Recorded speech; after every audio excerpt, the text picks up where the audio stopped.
नमस्कार, जी बिजनेस में आपका बहुत स्वागत है। मैं हूं ब्रिजेश और न्यूज 360 में इस वक्त की बड़ी खबर, वेदांता और केएन के मर्जर को हरी झंडी मिल गई है। और आपको बता दें कि जो शर्तें थी उसमें बदलाव किया गया है। वेदांता ने केयर इंडिया के साथ मर्जर की शर्तों में बदलाव किया है।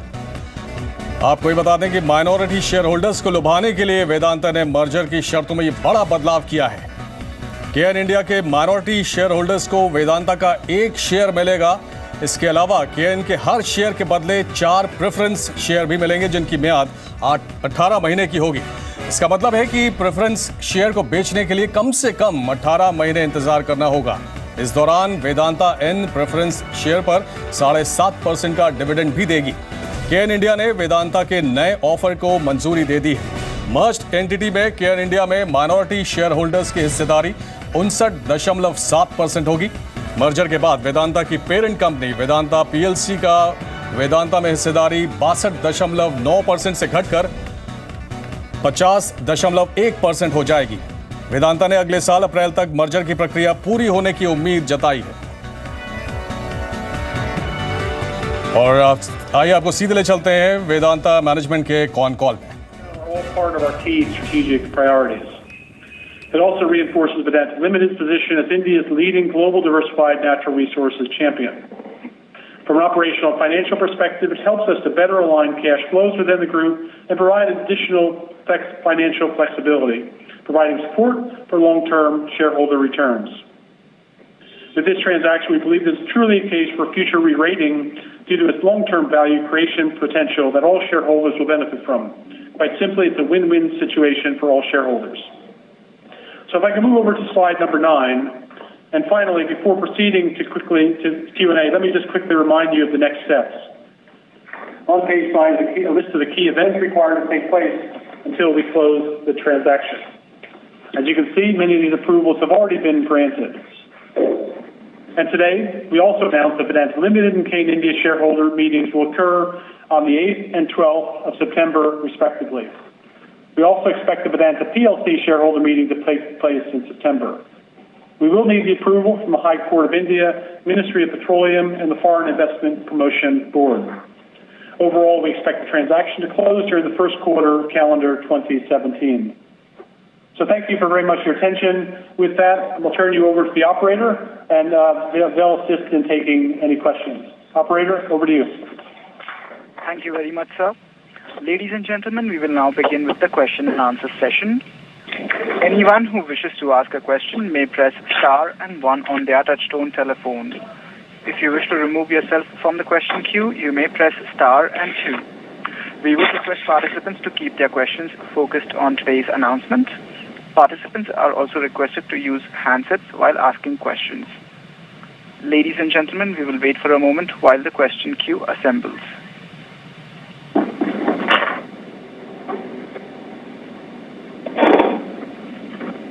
The first question is from the line of Sumangal Nevatia from Macquarie. Please proceed.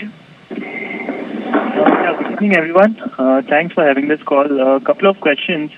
First, just want to clarify, the redeemable preference shares can be redeemed only after 18 months, or the holder will have an option to redeem it before that? Yes, thank you. Part of the provision is that the holders have to have the ability within the first 30 days to redeem it. So there's an immediate cash out option for a shareholder if they choose to exercise it. Understood. Secondly, if you can elaborate on the tax liability on Kane India and post the merger, what will be the status and how will it be transferred to Vedanta? The Kane India, this is the Kane India, tax liability is something which is sub judice. It's both with the Indian courts, and Vedanta PLC has also gone into arbitration of that. In a merger, one would expect that all assets and liabilities would merge, and this liability as it stands. चलिए, तो ये एक बड़ी खबर है और वैसे भी हम देख रहे हैं कि वेदांता ग्रुप जो अपने आप को कंसोलिडेट कर रहा है और उसी के तहत अब इस डील को जो है वो एक स्वीटन किया गया है शेयर होल्डर्स के लिए। जो रेशियो रखा गया है वो एक शेयर रखा गया है, यानी कि एक शेयर केन इंडिया के बदले आपको वेदांता का एक शेयर मिलेगा और साथ ही साथ 4 शेयर्स मिलेंगे 10 रुपए के फेस वैल्यू के। ये है प्रेफरेंस शेयर जिस पे 7.5% कि कूपन है, यानी कि आपको हर साल 7.5% का ब्याज इसमें मिलता रहेगा। 18 महीने का टाइम फ्रेम है इस पर्टिकुलर प्रेफरेंस शेयर का। संजीव भसीन साहब मेरे साथ अब जुड़े हैं और जान लेते हैं कि अब इसका इम्पैक्ट क्या हो सकता है। भसीन साहब बहुत शुक्रिया अपना समय जी बिजनेस को देने के लिए। सर एक तो ये बताएं, ये जो आज बात हुई है 1:1.04 के जो रेशो रखा गया है, स्वैप रेशो, इसमें ये शेयर होल्डर्स के लिए, खासतौर से माइनॉरिटी शेयर होल्डर्स के लिए कितना ल्यूक्रेटिव ऑफर लग रहा है आपको? हाँ रजत, ये एक मैं कहूंगा कि ये एक बेस्ट ऑफर था with the company could offer. उसका मेन महत्व ये है कि ये LIC जो सबसे लार्ज शेयर होल्डर है उससे मंजूरी लाने के लिए, इसलिए ये स्वीटन कर गया है बाय ऑफरिंग 4 प्रेफरेंस है जिनमें आपको 7.5% कूपन रेट 18 महीने का मिलेगा। तो I think it's a win win situation for share holders कि उनके लिए एक अच्छी एग्जिट अपॉर्चुनिटी है, बिकॉज ये Vedanta now wants to become one of the top 3 metal giants जहाँ पे एनर्जी एंड बेस मेटल्स दोनों को कंबाइन किया गया। We have seen that in Rio Tinto and in BHP Billiton।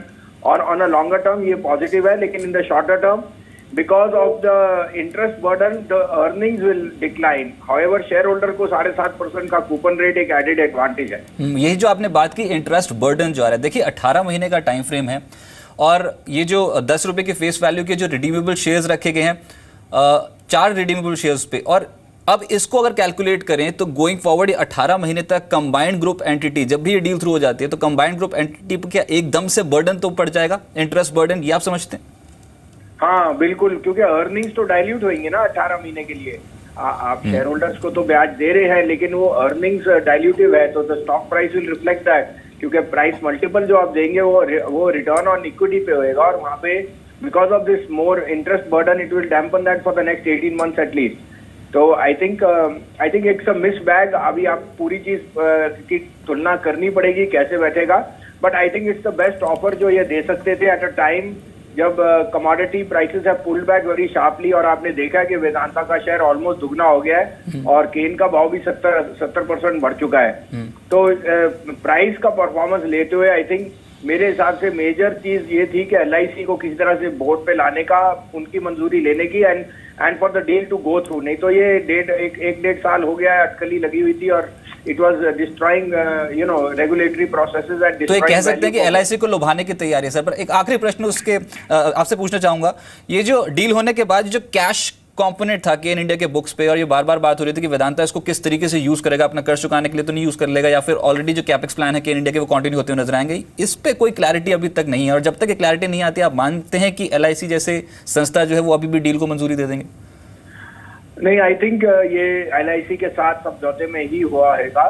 और जैसे आपने कहा है केन की बैलेंस शीट, केन जब 4 साल पहले was one of the best energy stocks you could have globally, लेकिन आई थिंक शेयर होल्डर की वैल्यू डिस्ट्रॉय की गई है, क्योंकि जो कैश ऑन बैलेंस शीट है वो वेदांता PLC को लेके जाना पड़ेगा, and that is been the biggest stumbling block Rajat. और हम अभी भी उसमें नेगेटिव है कि आपने एक कंपनी की बैलेंस शीट जिसमें कैश है उससे दूसरे की डेट और उसका सर्विस रेशियो किया है, अब उसके ऊपर क्रिएटिव एसेट्स बनेंगे, ये तो समय ही बता सकेगा।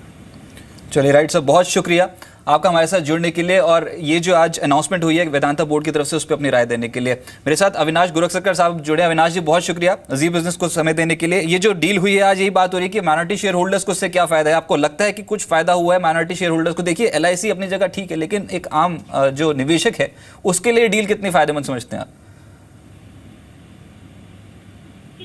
अविनाश जी आप सुन पा रहे हैं मुझको?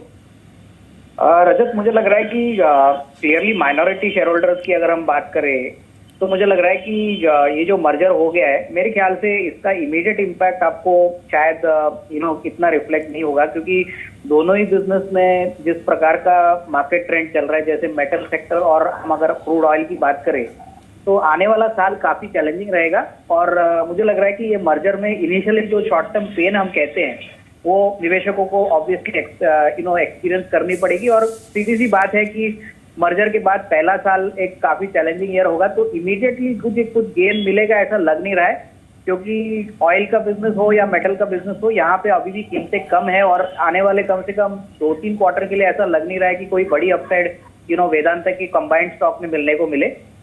ये बात सही है कि LIC का नॉड अगर मिलता है इनको, तो ऑब्वियसली ये जो मर्जर का प्रोसेस है ये पूरी तरह से एग्जीक्यूशन के पॉइंट ऑफ व्यू से इम्प्लीमेंट होगा। बट माइनॉरिटी शेयर होल्डर्स के लिए इन द शॉर्ट टर्म थोड़ा बहुत मुझे लग रहा है कि इनके लिए एक शॉर्ट टर्म चैलेंजिंग पीरियड होगा और इमीडिएटली कोई अपसाइड स्टॉक में मिलेगा ऐसा लग नहीं रहा है। लॉन्गर टर्म में ऑब्वियसली बेनिफिट्स है, कोई क्योंकि बड़ी एंटिटी है, नया बिजनेस इनको मिलता है, डाइवर्सिफाइड होगा। बट ये सब बातें लॉन्गर टर्म के लिए वैलिड है। शॉर्ट टर्म के लिए मुझे लग रहा है नेक्स्ट 12 to 15 मंथ के लिए ऐसा कोई बड़ा ट्रिगर माइनॉरिटी शेयर होल्डर्स के लिए यहाँ पे कोई दिक्कत राइट सर, बहुत शुक्रिया अविनाश जी आपको मेरे साथ जुड़ने के लिए और इस डील पे बात करने के लिए बहुत बहुत शुक्रिया। जेएन गुप्ता साहब मेरे साथ जुड़े हैं, MD stake holders empowerment services के। गुप्ता साहब धन्यवाद अपना समय जी बिजनेस को देने के लिए। सर इस डील पे ही बात हो रही है और अब आपको कितना लगता है ये ल्यूक्रेटिव ऑफर है क्या एलआईसी जैसे संस्थानों के लिए और या फिर माइनॉरिटी शेयर होल्डर्स के लिए जो आज स्वैप रेशो रखा गया है? गुप्ता साहब मैं ये बोलूँगा अगर आज के परिप्रेक्ष्य में देखें और इसको पुरानी जो स्कीम थे उसमें देखें तो ये सर्टनली आज का जो ऑफर है वो केएन के शेयर होल्डर के लिए थोड़ा सा बेहतर है, क्योंकि पहले उनको एक शेयर मिल रहा था वेदांता का और एक प्रेफरेंस शेयर मिल रहा था 10 रुपए का। आज इनको 4 प्रेफरेंस शेयर मिल रहे हैं 10 रुपए ईच के, तो लगभग उनको 30 रुपए एक्स्ट्रा मिल रहा है पहले वाले के बाद। और जो मार्केट प्राइस है वो मार्केट प्राइस तो जो रेशियो आता है उसके बेसिस पे ऑटोमेटिकली एडजस्ट कर जाता है, तो ये नहीं है। अभी भी डील होने में सर कितने बड़े चैलेंजेस आप मानते हैं, क्योंकि टैक्स इशू है जो कहीं ना कहीं केन पे मंडरा रहा है। इसके अलावा अभी भी ये क्लियर नहीं है कि कैश कंपोनेंट का कैसे इस्तेमाल करेगी कंबाइंड एंटिटी, तो कितने बड़े चैलेंजेस हो सकते हैं? ये क्लैरिटी तो जब वो वेदांता वाले और केन वाले डिटेल देंगे तब आएगा। पहले भी 2 इशू थे।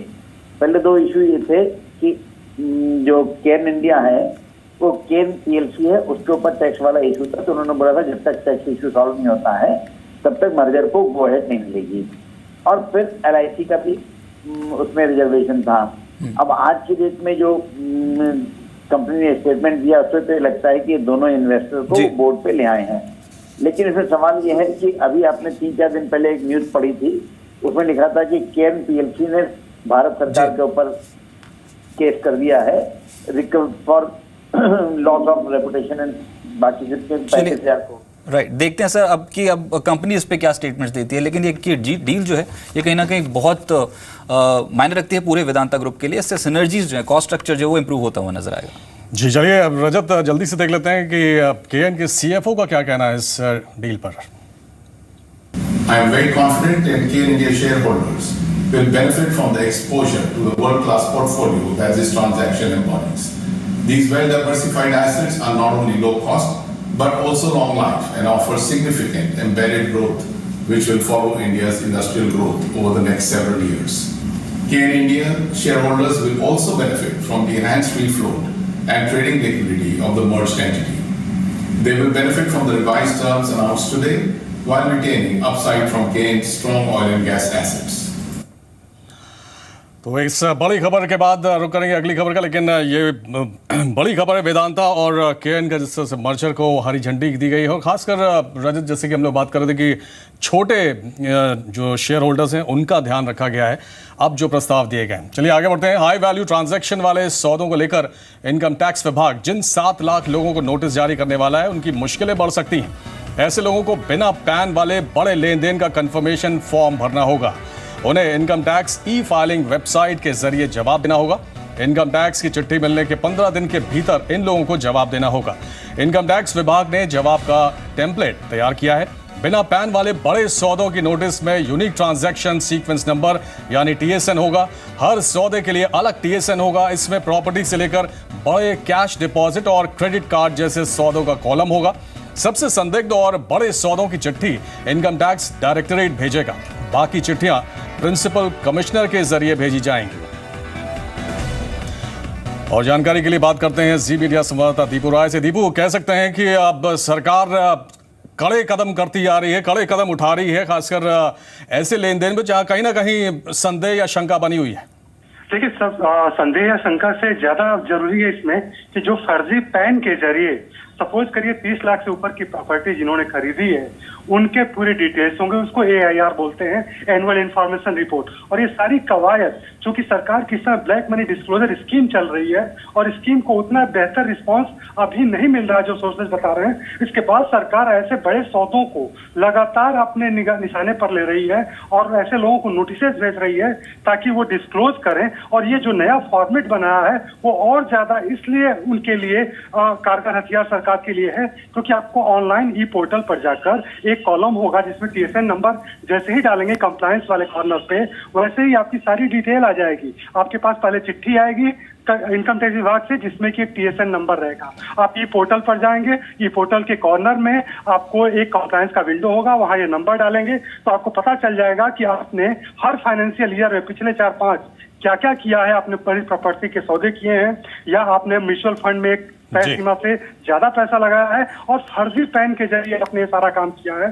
तो सरकार आपसे पूछेगी कि आप इसको कंफर्म करिए ये सौदे आप ही के हैं और उसके बाद फिर आपको इनकम टैक्स जाने की जरूरत नहीं है। सारा का सारा सरकार एक तरह से कानूनी प्रक्रिया शुरू करेगी। बहुत शुक्रिया दीपू आपका इस तमाम जानकारी के लिए। तो सरकार की अब नजर रहेगी, अगर बड़ा लेन देन है तो उसको ट्रैक करने के लिए एक बड़ा कदम सरकार ने उठाया है। आगे बढ़ते हैं। GST पर सहमति के आसार बन रहे हैं। सरकार 1% इंटरस्टेट टैक्स नहीं लगाने की कांग्रेस की मांग मानने को तैयार हो गई है।